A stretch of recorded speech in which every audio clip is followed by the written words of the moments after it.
Nah, Buya kan pernah menjabat sebagai anggota MPR pada saat Orde Baru terakhir. Orde Baru menuju reformasi ya, tahun 97 ke 99. Nah, ini kan pasti punya banyak pengalaman di bidang politik.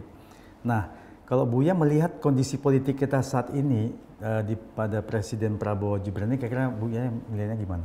Saya melihat apa beda era Orde Baru dan era reformasi ya. Kalau di masa Orde Baru ya, itu elit oligarki politik menguasai oligarki ekonomi.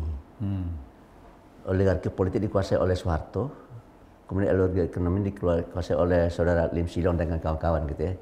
Tapi Lim Silong ini dibesarkan oleh Pak Harto ya, dan dikendalikan oleh Pak Harto.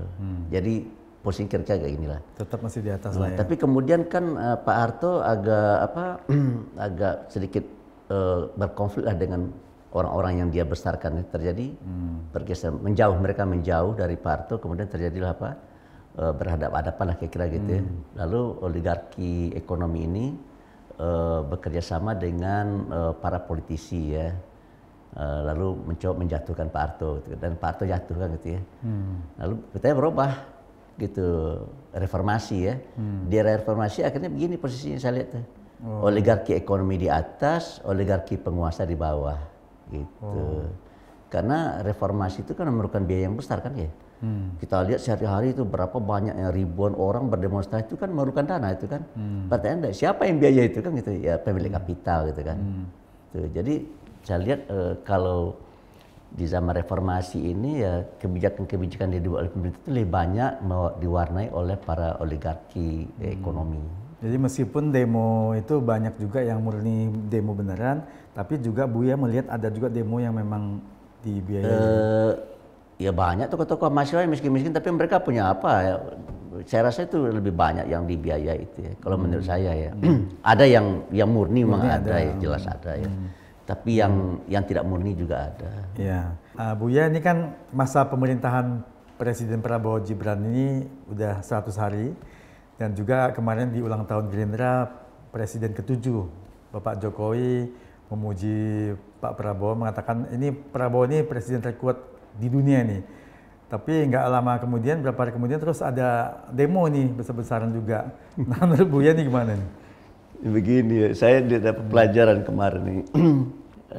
Seorang politisi memberikan saya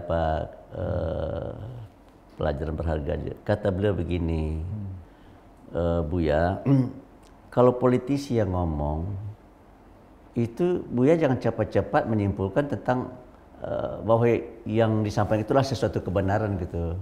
Kalau politisi yang ngomong gitu ya, itu apa yang dikatakannya belum tentu itu gitu kan. Temannya siapa yang sampaikan? Oh ya, salah seorang anggota DPR menyatakan, salah seorang anggota DPR menyatakan kepada saya. Saya kan suka merespon apa yang terjadi ya, apa yang ada di media ya. Itu apa yang dikatakan oleh mereka itu belum tentu seperti itu gitu ya kan. Kalau kita baca media sepertinya mereka itu mesra sekali, tapi belum tentu mesra.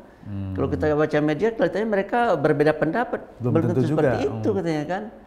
Buya itu tidak sampai seperti itu, belum tahu seperti itu kata dia kan, belum tahu hal itu gitu. Nah, saya rasa begitu juga. Oleh karena itu ke depan saya akan melihat ya, kalau ada sesuatu ya saya tidak bisa cepat-cepat menyimpulkan. Jadi kalau ada orang memuji orang lain secara politik ya, ya belum bisa cepat-cepat saya percaya bahwa itu adalah pujian gitu ya. Oh, jadi antara mulut dan hati belum tentu sama ya? Iya, kata anggota DPR semasa itu seperti gitu, ya. Gitu. Kalau enggak, pantas nanti terkejut tuh, gitu. Karena enggak sama katanya. Kalau dalam dunia politik itu biasa katanya. Saya baru kaget juga tuh ya. Nah, tapi ini pemerintahan Prabowo Gibran ini kalau menurut survei Litbang Kompas kan kepuasan publik ini mencapai 80,9% nih. Kalau menurut Buya gimana? Ini maaf nih ya, saya ini tahun 2014 memilih Prabowo. 2019 juga milih Prabowo. 2024 saya tidak milih Prabowo. Karena? Ya karena ada alasan-alasan tertentu lah ya. Nah, tapi saya maaf saja ya, meskipun saya tidak milih Prabowo 2024, sejak dia berpidato tanggal 20 Oktober ya, saya terus terang kagum ya. Apa yang disampaikannya itu memang sesuai dengan apa yang saya inginkan gitu.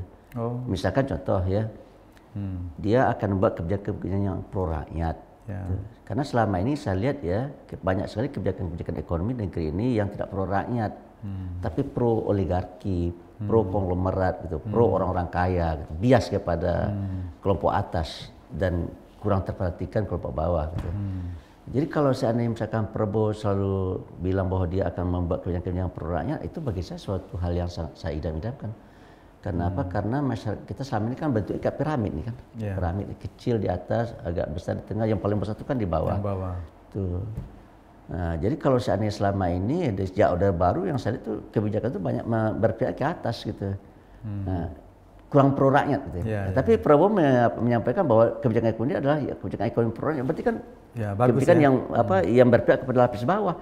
Itu saya setuju sekali gitu. Bagus. Senang sekali saya mendengar, sehingga setiap pidato Prabowo saya dengar gitu ya, pas dengan apa yang saya rasakan gitu ya. Cuma pertanyaan adalah itu kira-kira Prabowo bisa melaksanakan itu realisasinya yang maksudnya Buya ya. Realisasinya dan implementasinya bisa apa tidak gitu kan, itu yang jadi bagi mungkin saya. Ini kan lagi diupayakan. Ya makanya bagi saya belum bisa menilai apakah kebijakan-kebijakan Prabowo ini akan bisa dia wujudkan ya dengan sebaik-baiknya sesuai dengan dia cita-citakan itu gimana. Bagi saya itu sebuah tanda tanya yang masih sangat besar yang belum bisa saya jawab.